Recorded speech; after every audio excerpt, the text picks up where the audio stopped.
କଲରା ଏମିତି ଏକ ପରିବା ଯାର ନାଁ ଶୁଣିଲେ କେହି କେହି ନାକ ଟେକନ୍ତି, କିନ୍ତୁ ସେଇ କଲରାକୁ ଯଦି ଆପଣମାନେ ମୋ ପ୍ରୋସେସ୍ରେ ବନେଇବେ, ଯେଉଁମାନେ ନାକ ଟେକନ୍ତି ସେଇମାନେ ହିଁ ହାତ ଚାଟିକି ଖାଇବେ।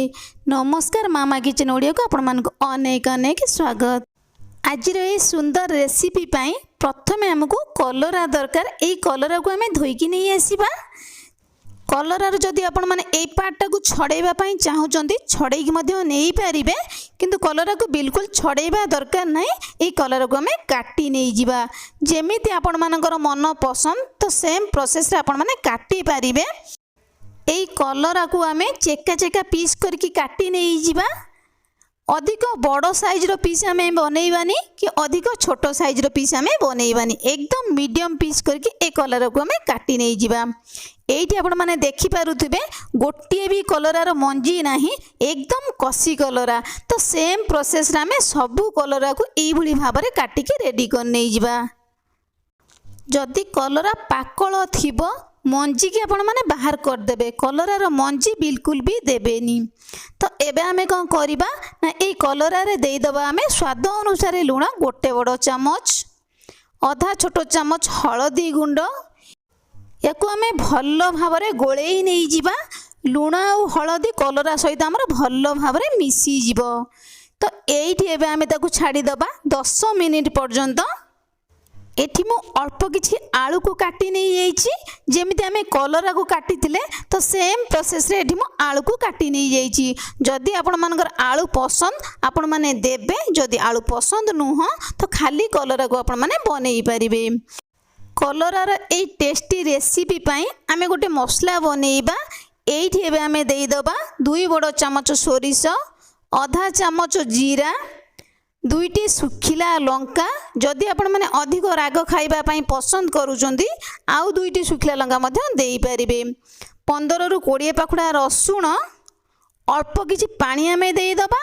ଏବେ ଆମେ କ'ଣ କରିବା ନା এই ମସଲାକୁ ଆମେ ଚିକଣ କରିକି ବାଟିକି ନେଇ ଆସିବା।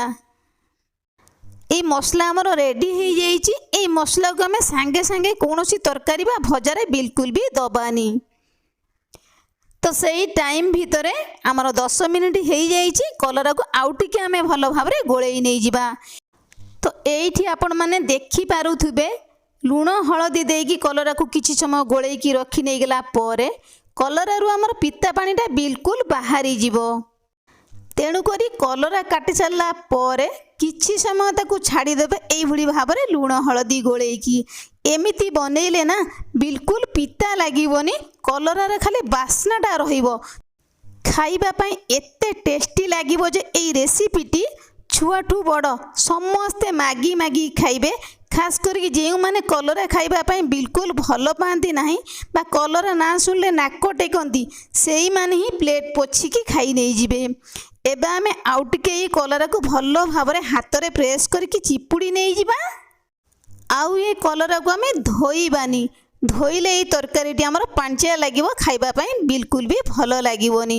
ଏତିକି ବାହାରିଲା ଆମର କଲରାରୁ ପିତା ପାଣି। ତ ସେଇ ଟାଇମ୍ ଭିତରେ କଡ଼େଇ ଗରମ ହେଇଗଲା ପରେ 2 ବଡ଼ ଚାମଚ ସୋରିଷ ତେଲ ମୁଁ ଦେଇଥିଲି। ଏବେ ଆମେ କାଟି ରଖିଥିବା କଲରାକୁ ଦେଇଦେବା। ଗ୍ୟାସ୍ର ଫ୍ଲେମ୍କୁ ମିଡ଼ିୟମ୍ ରଖିକି এই କଲରାକୁ ଆମେ ଭଲ ଭାବରେ ଗୋଳେଇ ନେଇଯିବା। ୟାକୁ ଆମେ ଘୋଡ଼େଇବାନି, ଘୋଡ଼େଇଲେ କ'ଣ ହେବ ନା କଲରାଟି ଆମର ଅଧିକ ସିଝିଯିବ। ଅଧିକ ସିଝିଗଲେ ଖାଇବା ପାଇଁ ଏ ରେସିପିଟି ବିଲକୁଲ ବି ଭଲ ଲାଗିବନି। ମୁଁ ଯେମିତି ବନେଇବି ତ ଆପଣମାନେ ଗୋଟିଏ ଥର ସେମ୍ ପ୍ରୋସେସ୍ରେ ହିଁ ବନେଇବେ।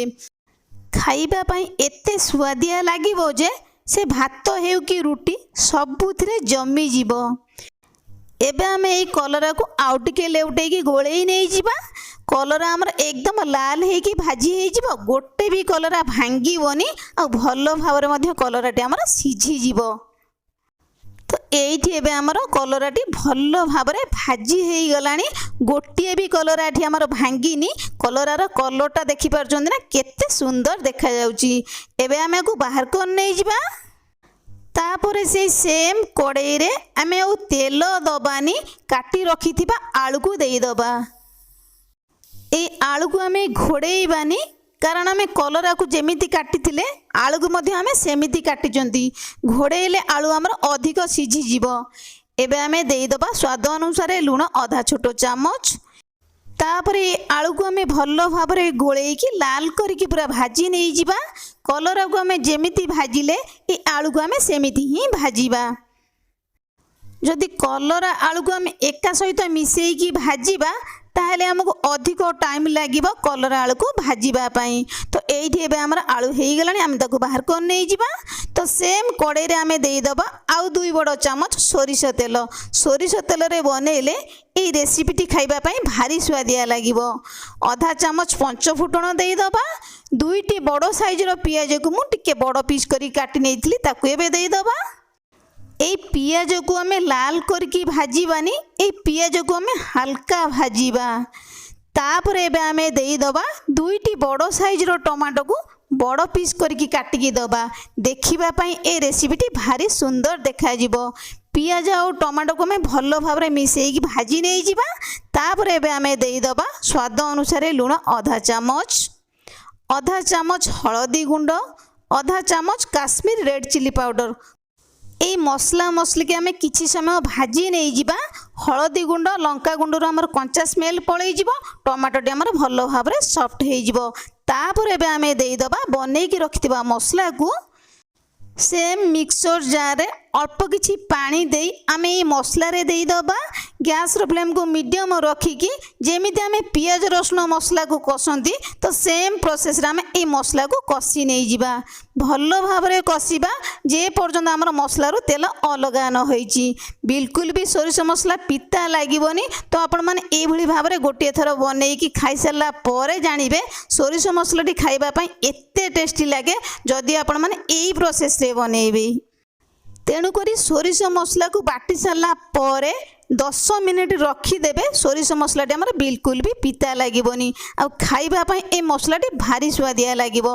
एइठी एबे आमर मसला हेगला परे मु कलर आलू को देई देइथिली। गैस रो फ्लेम को लो मीडियम रखिकी एको आमे भलो भाव रे गोळेई नै जिबा।